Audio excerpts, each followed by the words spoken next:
So let me start at the very beginning and thank Steele for her gracious peer critique when I had my first outline rough draft. And if you happen to like it, you can thank her as she helped me overcome my productive struggle. If you don't like it, you can just blame me, and Steele never saw anything. So this project is called Rollin' with My Homies. It's a work in progress. In one of our readings, we were told that a game designer is never finished. I'm certainly the archetype of that, as I'm not necessarily in that league, but each time I look at this, I just want to change something. Briefly, this is an educator background and instructor bias and assumptions. You can certainly look at those at your leisure. Here's my title page. It also gives a learner designation, and you can read that again at your own. The objective is stated and listed. Standards for Common Core listed. Common Core is not friendly to the arts, so because I teach at a boarding school, or will be teaching again at a boarding school, I listed Colorado standards because they're the only state in the union that specifically targets the arts, and they have their own 21st century skills, so I listed those there here as well. Briefly, how do you win? Well, everybody wants to know how to win, and here's how. So that details the different categories and what you're going to find. Preliminary, obviously, it's still a work in progress for me as well. Nothing's concrete. I haven't beta tested it, so it's preliminary for me. Points, points, and more points. The text in the multiplayer classroom took me quite a bit by surprise the first time I read it. One of the early principles of effective teacher training that I learned back in 1987 was to present to students that they had an A walking into the room. All they had to do is hold on to it. Dr. Lee Sheldon flips that in that he says you have an F. Now what you going to do about it? He then details how you can change it and then senses a game on challenge accepted reaction. Well, I took a poll and spoke to quite a few former students, those with learning differences, those without, and solicited their opinions. Nearly every single one said that presenting the path immediately would give them, or path to success that is, would give them the same feeling of a gauntlet being tossed in front of them, and they would want to rise to the challenge. So I look forward to trying that. You may notice that my point sheet is nearly identical to Dr. Sheldon's, as I adapted it from his book. Were I to spend more time on this and take the game to production, I'd likely find a creative way to identify the levels through a theatrical hierarchy, moving from stagehand to director rather than just using simple level indicators. I think this slide's fairly self-explanatory, but just on the outside that it's not. Certainly going to base things in costuming, characterizations, digital puppetry, manipulation schema, performances. This is something I'd have to be working out with Dr. Haskell as we move forward, if we did. Try to pick a site on EdTech Island or buy my own piece of property somewhere off it. Performance 1 is a museum 20 years ago. Performance 2 is the 20th year reunion for this group. So we're starting in 1994. So these are different quests. Each of these quests are 100 points each, both the 3 in the top and the 3 in the bottom. They're based using a characterization sheet that I feel very strongly about using as long as I've taught theater, well, almost as long. I started using this in about the second or third year I was teaching theater, and everybody, I don't care how small the part is, you have to fill this out. It's a very enriching document to help a young actor realize the depth of character they want to take things to. These quests are also 100-point quests, and now we get into costuming and characterization, whereas previously on the other page we were taking each of the items individually. On the previous page we were talking about the Oxbow incident. As a film that they're going to watch, Oxbow was a black and white film, still shows use of costuming to support good, bad, evil, not so evil. And so here we're going to add both costuming and characterization and now a dialect.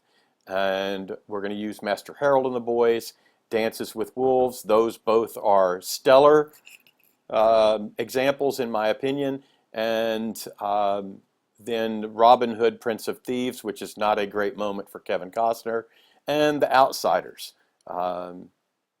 Again, in The Outsiders, it's a neat film. Costumes do and dialect don't necessarily predict good versus evil, just those and how they're depicted on the screen. So it should be fun. So now we're moving into exploring a recorded theatrical performance as opposed to a given movie, and they'd watch Sweeney Todd to do that.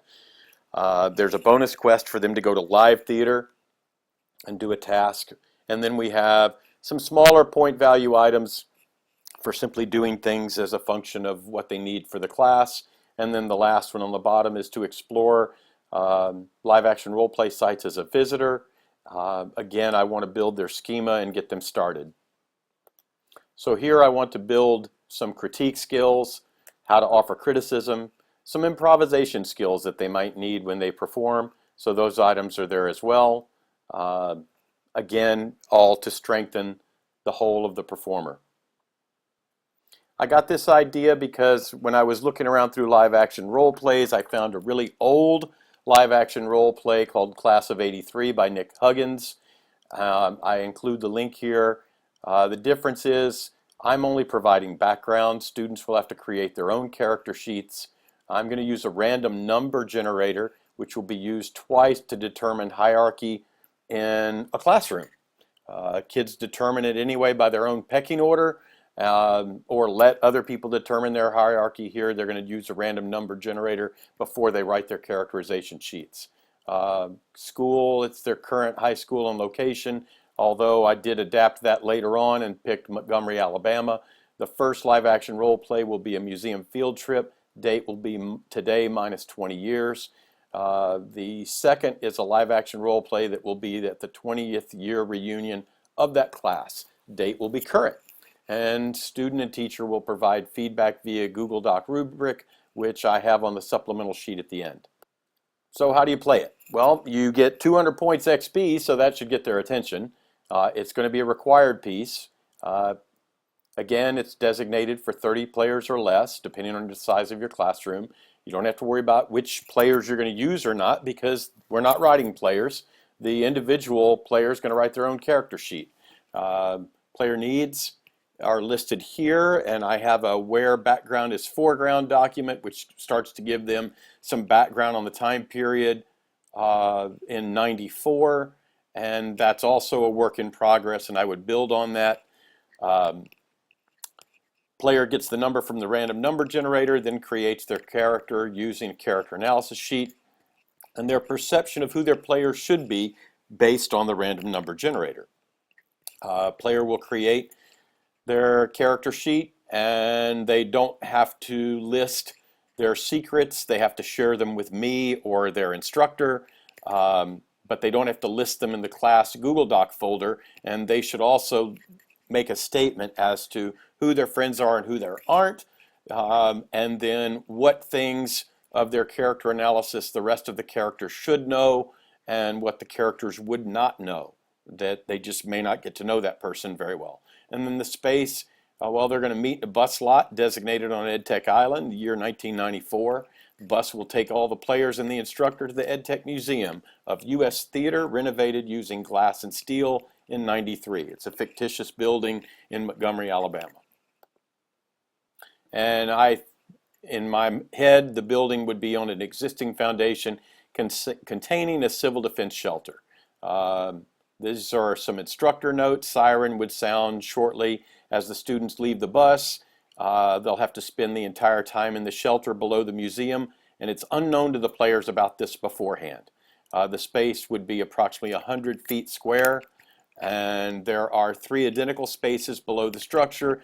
The class with the instructor are directed to one specific one, and it contains artifacts that are not on display and old Cold War era rations when the structure served primarily as a fallout shelter.